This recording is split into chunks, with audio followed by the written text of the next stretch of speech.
Raden Haji Oma Irama yang populer dengan nama Rhoma Irama dilahirkan di Tasikmalaya 11 Desember 1946. Umur 73 tahun, adalah musisi dangdut dari Indonesia yang berjulukan Raja Dangdut. Pada tahun 70-an, Rhoma mulai dikenal sebagai bintang film kanak-kanak Jenderal Kancil sekitar tahun 1958. Karirnya di musik dimulai sejak ia usia 11 tahun. Rhoma sudah menjadi penyanyi dan musisi ternama setelah jatuh bangun dalam mendirikan band musik, mulai dari band Keihen tahun 1963. Tak lama kemudian, ia pindah masuk Orkes Candraleka, sampai akhirnya membentuk band sendiri bernama Soneta, yang sejak 13 Oktober 1973 mulai berkibar. Bersama grup Soneta yang dipimpinnya, Rhoma tercatat pernah memperoleh 11 Golden Record dari kaset-kasetnya. Berdasarkan data penjualan kaset dan jumlah penonton film-film yang dibintanginya, penggemar Rhoma tidak kurang dari 15 juta atau 10% penduduk Indonesia.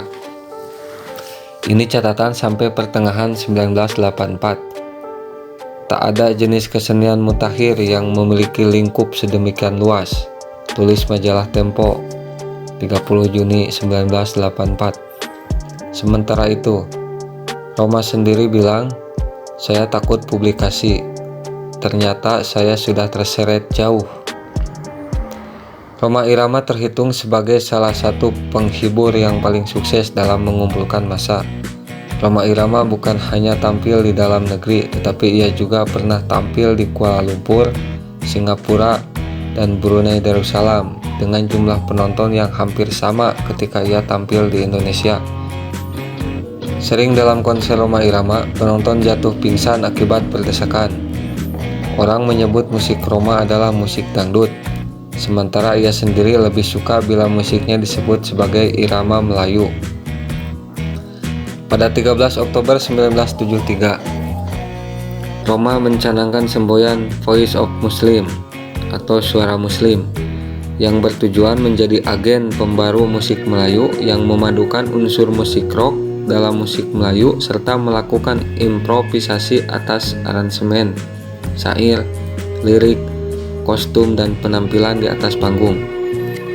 Menurut Ahmad Albar, penyanyi rock Indonesia, Rhoma pionir, pintar mengawinkan orkes Melayu dengan rock.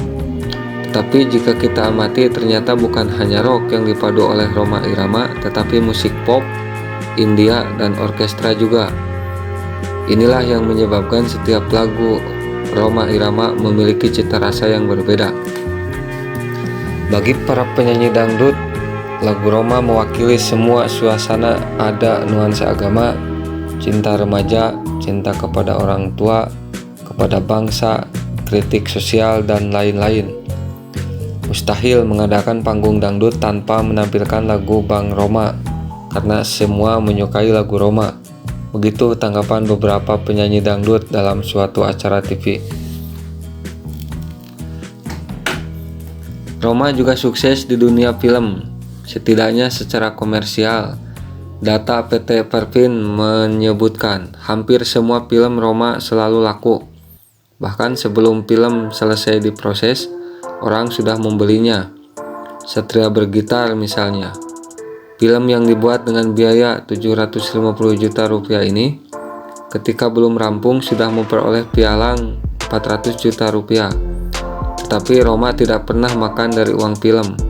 Ia hidup dari uang kaset, kata Benny Muharram, kakak Rhoma, yang jadi produser PT Rhoma Film. Hasil film tersebut antara lain disumbangkan untuk masjid, yatim piatu, kegiatan remaja, dan perbaikan kampung.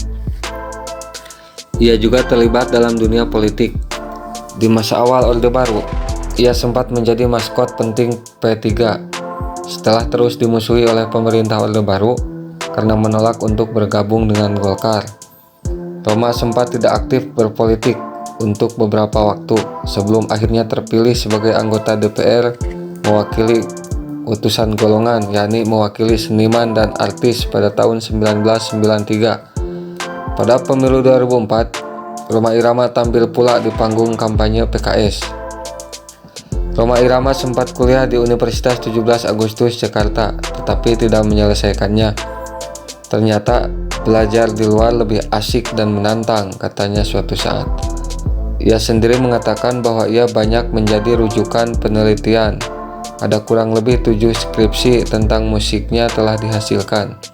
Selain itu, peneliti asing juga kerap menjadikannya sebagai objek penelitian, seperti William H. Frederick, Doktor Sosiologi Universitas Ohio, Amerika Serikat, yang meneliti tentang kekuatan popularitas serta pengaruh Rhoma Irama pada masyarakat.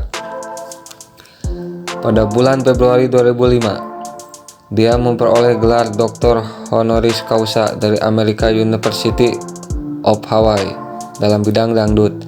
Namun gelar tersebut dipertanyakan banyak pihak karena universitas ini diketahui tidak mempunyai murid sama sekali di Amerika Serikat sendiri dan hanya mengeluarkan gelar kepada warga non-Amerika Serikat di luar negeri. Selain itu, universitas ini tidak diakreditasikan oleh pemerintah negara bagian Hawaii. Sebagai musisi, pencipta lagu, dan bintang layar lebar, Rhoma selama karirnya, seperti yang diungkapkan, telah menciptakan kurang lebih 1000 judul lagu dan bermain di lebih 20 film. Pada tanggal 11 Desember 2007, Rhoma merayakan ulang tahunnya yang ke-61, yang juga merupakan perayaan ultah pertama kali sejak dari Orok, sekaligus pertanda peluncuran website pribadinya, rajadangdut.com. Sepanjang lebih dari 40 tahun karirnya, ia terkenal sebagai penyanyi yang sering sekali bergonta-ganti gitar. Dan hebatnya, gitar yang ia pakai bukanlah gitar sembarangan.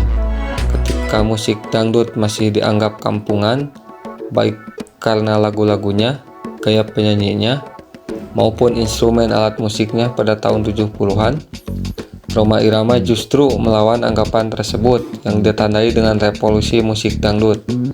Revolusi yang tidak hanya mencakup irama dangdut dan gaya bermusiknya, tapi juga instrumen yang digunakan, terutama gitar.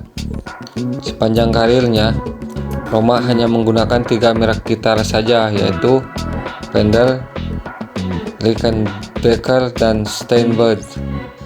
Pada tahun 2003, Rhoma kembali menjadi sorotan media karena mengkritik Inul Daratista, penyanyi dangdut yang sedang naik daun karena mengandalkan gaya tarinya yang dianggap mesum. Rhoma dengan mengatasnamakan organisasi PAMI menentang peredaran album Goyang Inul yang dirilis Blackboard pada akhir Mei 2003. Pada saat itu, Rhoma Irama kemudian dikecam sebagai seorang munafik oleh pendukung Inul. Juga pada tahun 2003, Rhoma dalam sebuah penggerebekan tertangkap basah sedang berduaan di apartemen Angel Elga sekitar jam 11 sampai 4 pagi. Penggerebekan ini banyak ditayangkan media infotainment dan menjadi permulaan turunnya pamor Raja Dangdut ini. Kejadian ini disanggah Rhoma dengan berdalih bahwa ia hanya memberikan nasihat dan petuah agar menghindarkan Angel Elga dari jurang kenistaan. Setelah beberapa waktu kemudian, Rhoma mengakui bahwa ia sebenarnya telah menikah dengan Angel Elga. Pada November 2005, tayangan Kabar Kabari memberitakan Rhoma Irama mengatakan Gigi adalah band frustasi dan tidak kreatif. Komentar tersebut berhubungan dengan kesuksesan album rohani Raihlah Kemenangan yang dirilis Gigi. Menurut Rhoma, album yang sepenuhnya berisi lagu aransemen ulang itu mengesankan kelompok musik tersebut sebagai band yang frustasi dan tidak kreatif. Berita ini kemudian disanggah oleh Rhoma. Sebenarnya berita ini sudah diralat setelah Rhoma Irama mengirimkan protes ke meja redaksi RCTI dan manajemen acara infotainment Kabar Kabari. Berita ini beredar karena kesalahan narator dalam menanggapi berita tentang pernyataan Rhoma Irama. Dan Rhoma Irama sendiri dengan band Gigi tidak ada masalah dan santai saja. Pada tahun 2006, kembali Roma di hadapan anggota DPR mengeluarkan pernyataan menentang aksi Panggung Inul dalam dengar pendapat pembahasan RUU anti pornografi antara DPR dan kalangan artis. Pada Juli 2012, dalam sebuah ceramah di sebuah masjid di Jakarta, Rhoma Irama dikecam atas ceramah yang mengandung isu sara berkaitan dengan pemilu kada DKI Jakarta putaran kedua yang sedang hangat dibicarakan pada waktu itu. Panitia pengawas pemilu memeriksa Rhoma atas pernyataan kontroversial yang menuai kecaman di media massa dan internet, namun kemudian dinyatakan tidak bersalah. Pada tahun 2012, publik dikejutkan dengan pernyataan bahwa Rhoma Irama siap maju sebagai calon presiden 2014. Ia mengaku dalam sebuah wawancara dengan Najwa Shihab bahwa ia maju atas dorongan berbagai ulama dan juga anak bangsa, khususnya umat Islam. Walaupun beberapa parpol sempat melirik Rhoma Irama sebagai calon presiden, berbagai kecaman terus bermunculan di media internet akibat pandangan politik yang menyinggung sara. Rhoma menikahi Veronica pada 1972, seorang wanita Nasrani yang menjadi Muslim setelah dinikahinya, yang kemudian memberinya 3 orang anak, yaitu Debbie Vera Masari, Fikri Rhoma Irama, dan Romi. Rhoma akhirnya bercerai dengan Veronica bulan Mei 1985. Sebelum bercerai, sekitar setahun sebelumnya, Rhoma menikahi Rika Rahim, juga seorang wanita Nasrani yang kemudian menjadi Muslim setelah dinikahinya. Lawan mainnya dalam beberapa film seperti Melodi Cinta, Badai di Awal Bahagia, Camelia, Cinta Segitiga, dan lain-lain. Hingga sekarang, Rika tetap mendampingi Rhoma sebagai istri. Rhoma mempunyai anak kandung dari wanita bernama Marwah Ali, yaitu Ridho. Pada tanggal 2 Agustus 2005, Rhoma mengumumkan telah menikahi artis sinetron Angel Elga secara siri pada 6 Maret 2003. Namun hari itu juga ia menceraikannya. Pendidikan Rhoma Irama: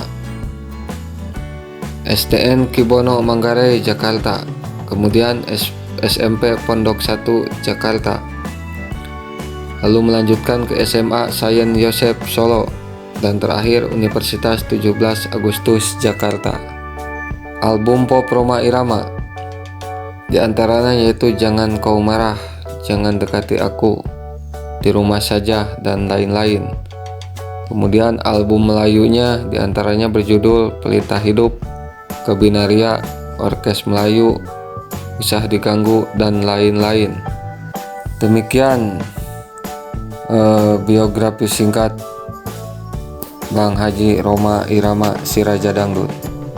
Semoga menjadi informasi yang bermanfaat. Terima kasih.